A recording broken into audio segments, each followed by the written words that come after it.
Salutare, dragii mei! Astăzi o să vă arăt cum se prepară pizza calzone în 10 minute. Tot de ce o să avem nevoie este aluat foietaj din comerț, cașcaval, șuncă, sos de tomate, busuioc uscat și semințe de susan. Mai întâi de toate voi tăia șunculița.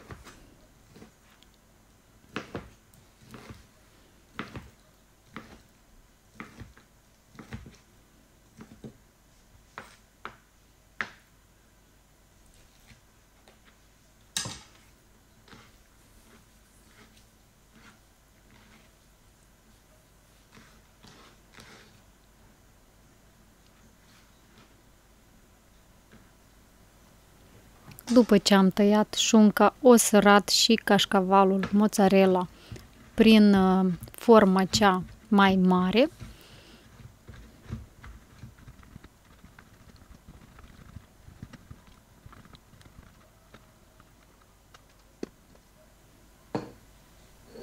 Pentru sos o să avem nevoie de sosul de tomate, busuioc uscat și puțină sare. Amestecăm totul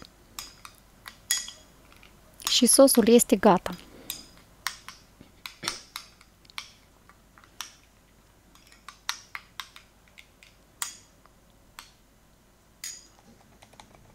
Luăm aluatul foietaj, la mine este deja tăiat, pătrățele, așa îl cumpăr din comerț. Îl întind puțin.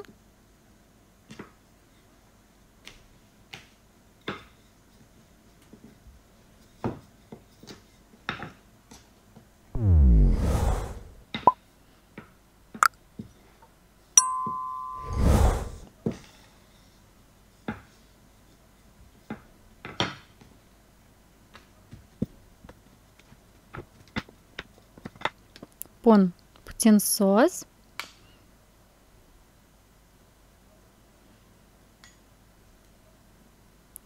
Șuncă și cașcaval.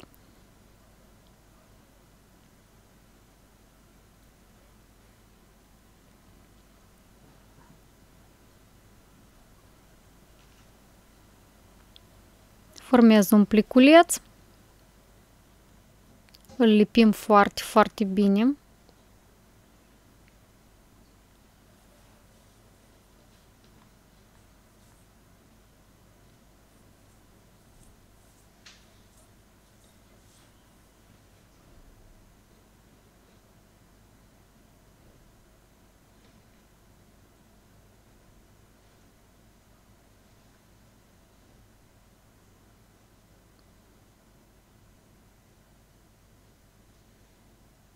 M-am străduit foarte bine să lipesc mai bine aluatul, dar totuși a ieșit puțin cașcaval la coacere. Dar voi să știți să lipiți mult mai bine. Puteți lua și puțină apă și să lipiți cu apă, să lipească mai bine aluatul.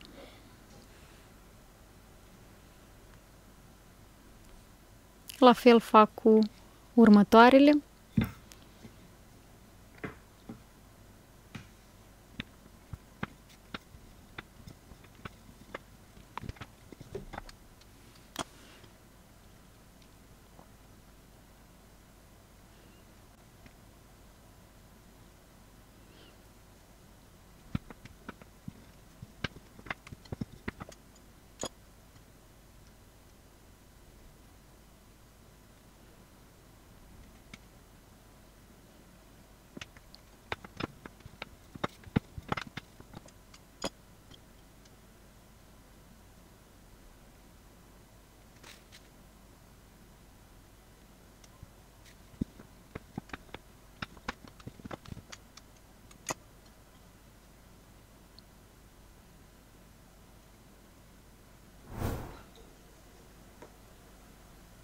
Punem un gălbenuș de ou cu lapte, amestecăm bine și o să ungem pizzele noastre.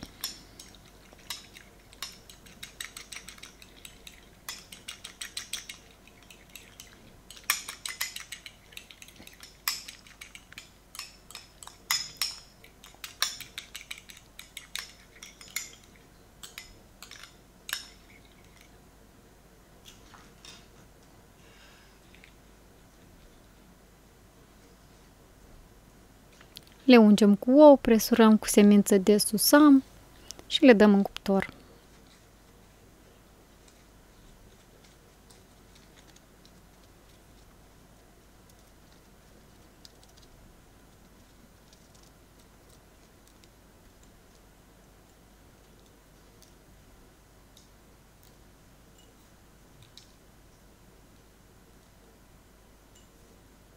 Le dăm la 220 de grade timp de 15 minute.